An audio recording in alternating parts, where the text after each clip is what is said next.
Laurent Godefroy, bonjour. Bonjour. Peut-on réguler les plateformes numériques?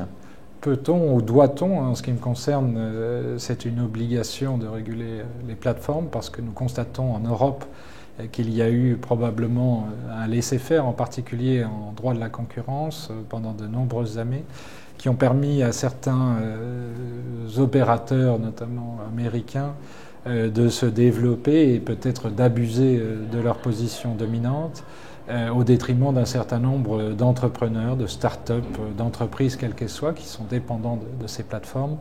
Et aujourd'hui, il y a une prise de conscience en Europe, que ce soit à Bruxelles ou dans différents États membres, sur la nécessité de réguler ce monde-là pour faire en sorte que tout le monde joue avec les mêmes règles du jeu et que tout le monde puisse se faire une concurrence par les mérites. Donc je pense qu'il faut absolument réguler ces plateformes et passer à la vitesse supérieure, effectivement. Et quel regard portent les entreprises traditionnelles qui voient arriver ces nouveaux acteurs? Vous avez sûrement des retours en qualité de conseil. Oui. Alors, il y a celles qui sont détruites par ces nouveaux acteurs.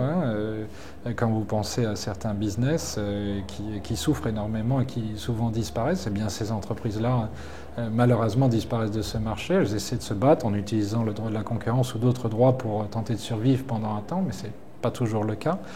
Et puis il y en a d'autres qui essaient de s'adapter, de se diversifier, de tirer parti de cette évolution qu'amènent les plateformes pour essayer à nouveau d'innover. Et de ce point de vue-là, l'arrivée des plateformes peut avoir un effet pro-concurrentiel qui est un effet de concurrence saine, encore une fois à partir du moment où tout le monde peut jouer à armes égales. Donc c'est peut-être une bonne chose.